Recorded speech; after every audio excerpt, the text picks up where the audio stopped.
నా పెద్దలు సుధాకర్ గారు వారు చేసిన ఈ ఆంథ్రోపాలజీ దీని మీద వారు చేసిన రీసెర్చ్, యానాదుల మీద చేసిన రీసెర్చ్ నన్ను నిజంగా కదిలించేసింది.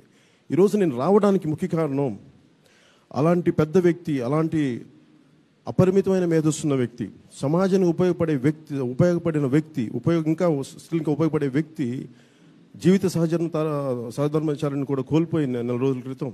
ఈరోజు నాకు అందుకే నాకు తెలియలేదు. నాకు ఉండుంటే నేను ఖచ్చితంగా వచ్చేవాడిని సార్. నేను ఎక్స్ట్రీమ్లీ సారీ.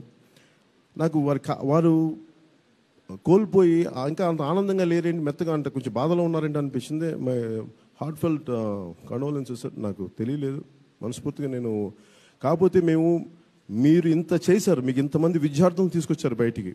అంటే ఇందాక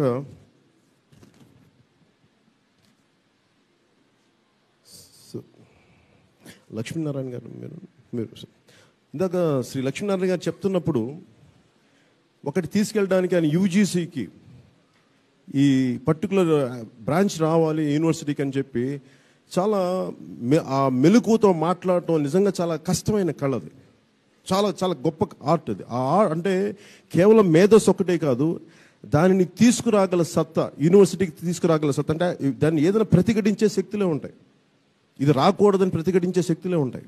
అలాంటి శక్తులను ఎదుర్కొని చాలా లౌక్యంగా, యుక్తిగా ఎదుర్కొని దానికి తీసుకురావడంలో సుధాకర్ బాబు గారిని మనస్ఫూర్తిగా నేను ధన్యవాదాలు తెలుపుకున్నాను. ఎందుకంటే ఇది మీరు కానీ ఈ పని చేయకుండా కానీ ఉండుంటే ఈరోజు నాకు మాట్లాడే అవకాశం లభించేది కాదు. అలాగే దీనివల్ల నేను నేర్చుకుంది ఏంటంటే నాకు బాధ్యత పెరిగింది. వారితో మాట్లాడుతున్నప్పుడు నాకు అనిపించింది, ఇంత మార్జినల్ కమ్యూనిటీస్ ఉన్నాయి, వీళ్ళందరూ అభివృద్ధికి దూరంగా ఉన్నారు, ఆర్థిక భద్రతకి దూరంగా ఉన్నారు, వీరికి ఏం చేయాలి? నేను ఎక్కడికి వెళ్ళినా సరే, ఇంక్లూడింగ్ మనకి అరకు ఎక్కడికి వెళ్ళినా చాలా ఉన్నతమైన ప్రమాణాలు.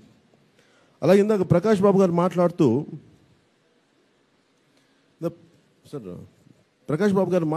జపాన్లో అంటే వారి తాలూకు ఆచార వ్యవహారాలను కానీ వారు ఏవి పాడు చేసుకోకుండా అభివృద్ధి ఎలా చెందుతున్నారు అనేది భారతదేశం నిజంగా ఇది నేర్చుకోవాలంటే అన్లెస్ మన ఆంథ్రోపాలజీని అర్థం చేసుకొని చాలా అరుదైన మన జీవన విధానాన్ని అర్థం చేసుకోకుండా అభివృద్ధి సాధించడంలో ఎంత నష్టపోతున్నాం, ఎంత విధ్వంసం జరుగుతుందంటే నేను ప్రత్యక్షంగా చూస్తున్నాను. మన దేశంలోనే చాలామందికి తెలియంది ఏంటంటే ఎక్కడో ఒక మూల ఇషాపురం లాంటి చోట ఒక పర్టికులర్ తెగే ఉంటుంది, అది బొంతు వరియాలంట 20,000 మందే ఉంటారు, అక్కడ వేరే చోట ఉండరు, ఇంకెక్కడ లేరు, ఆ పర్టికులర్ జిల్లాలోనే ఆ ప్రాంతంలోనే ఉంటారు. వారితోటి ఈ వ్యవస్థ ఎంత చిన్నాభిన్నం చేస్తుందంటే వారికి బేసిక్ వారి వృత్తి ఏదైతే ఉందో దానికి సంబంధం లేకుండా దూరంగా పెట్టేయడం, వారికి అవసరమైనప్పుడు రిజర్వేషన్స్ కల్పించడం, లేనప్పుడు తీసేయటం. అలాగే అరకుకి వెళ్తే ఎంత గొప్ప కళ అంటే వంటి గొప్ప అరుదైన సంస్కృతి అంటే అది మనం కాపాడుకోవాలి. సంస్కృతిని జపనీస్ ఎలా కాపాడుకుంటున్నారో అది మన ద్రావిడ జాతుల్ని కానీ ఇది మనం కాపాడుకోవాల్సిన అవసరం ఉంది. ఇది నేను ప్రొఫెసర్ సుధాకర్ గారు చేసిన ఈ కృషిని దీన్ని ఒక రోజున మనందరం కలిసి దీన్ని మన రాజకీయ పరంగా కావచ్చు, అన్ని రకాల దేశంలో దీన్ని సంరక్షించుకుంటాం సార్. మీ కృషి కేవలం విద్యార్థులకే కాదు, ఈ దేశంలోనే ఒక రోజున బలంగా మేము వారి కాపాడుకుంటాం, వృత్తుల్ని ఆ జాతుల్ని కాపాడుకుంటాం అని చెప్పి మీకు మనస్ఫూర్తిగా మేము మీకు హామీ ఇస్తున్నాం సార్. లేదంటే ఓ కామెంట్ చేయండి. ఎప్పటికప్పుడు మా వీడియోస్ చూడాలంటే సబ్స్క్రైబ్ చేసుకోండి.